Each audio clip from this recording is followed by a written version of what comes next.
Souvenez-vous, je vous ai laissé sur ce teasing. C'est dur, je sais pas si je vais pouvoir y arriver. Ça, c'est l'effet que ça m'a fait de me prendre en pleine tronche les critiques de 3 personnes en même temps sur le chapitre test que j'ai rendu. Surtout que j'avais pris soin de proposer 2 versions de ce chapitre avec 2 atmosphères stylistiques très différentes et... Celle qui me paraissait la plus intéressante d'un point de vue littéraire est pas du tout passée.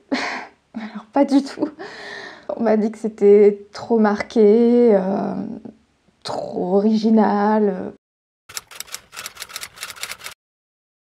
Dans toute épopée, le héros doit se décourager, si possible très profondément pour créer une vraie tension dramatique, mais attention, pas trop longtemps. Avec Lady Sapiens, j'ai connu ma pire expérience d'autrice, et ce malgré le fait que j'étais entourée de personnes particulièrement bienveillantes.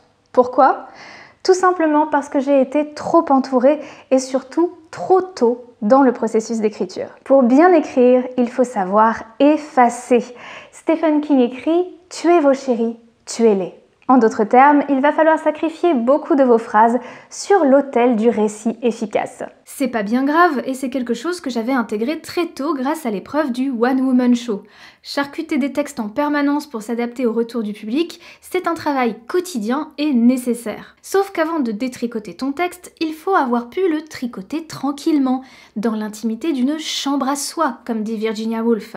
Et si possible avec la porte fermée, comme dit Stephen King. Quand Stephen King parle d'écrire avec la porte close, il veut dire qu'avant de montrer le résultat de votre travail à qui que ce soit, ou même de discuter de votre intrigue, il faut que vous arriviez au bout d'un premier jet brut. Ensuite, idéalement, il faut laisser votre manuscrit de côté suffisamment longtemps pour que votre texte vous paraisse étranger à vous-même lorsque vous le relisez. Ça vous permet de revenir avec du recul, avec un œil neuf, et ainsi affiner la direction de votre récit. Stephen King n'est pas le seul à préconiser ce type de rythme de travail.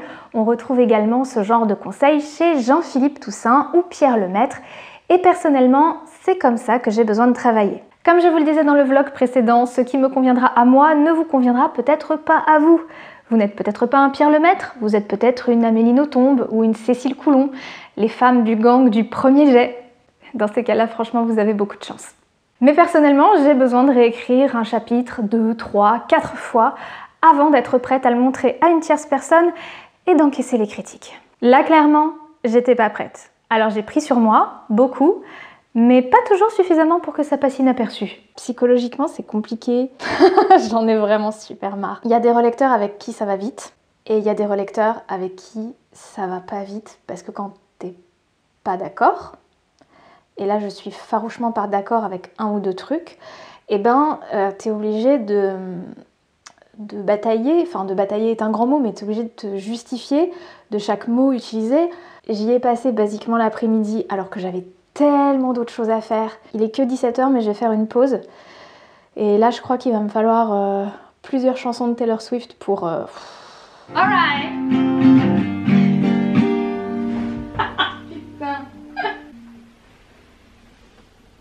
C'est dur d'être auteur, vous savez.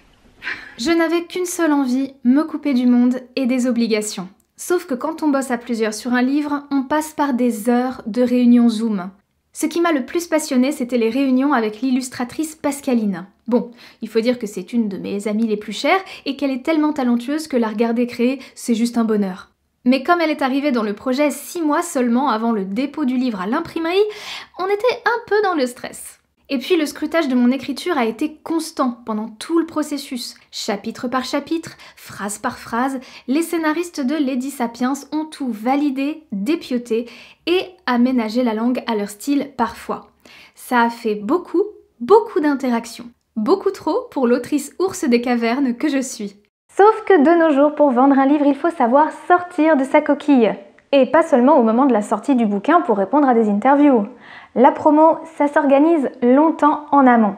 Et ça passe notamment par des réunions afin de mettre en place la stratégie de distribution de ton futur ouvrage. Par exemple, là, 6 mois avant de rendre le manuscrit, je dois présenter notre livre à une réunion avec les commerciaux. Les commerciaux, ce sont les représentants de la maison d'édition qui vont se charger de proposer ton livre aux libraires pour essayer de les convaincre de mettre ton livre en rayon à sa sortie.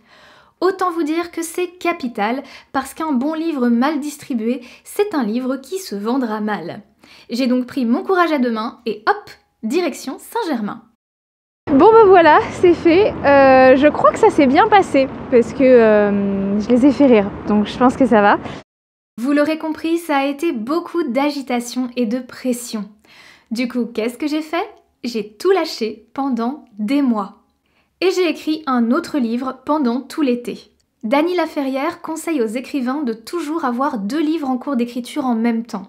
Et là, j'ai vraiment compris pourquoi. Ça m'a fait un bien fou de retrouver ma liberté totale sur un projet rien qu'à moi. Si bien que, 6 mois plus tard... On a réussi, le texte est enfin fini. Alors le texte est fini, par contre le travail sur le livre, non, bien évidemment. Il va falloir qu'on passe par plein d'étapes encore. Mais tout ça, on en reparlera au prochain chapitre.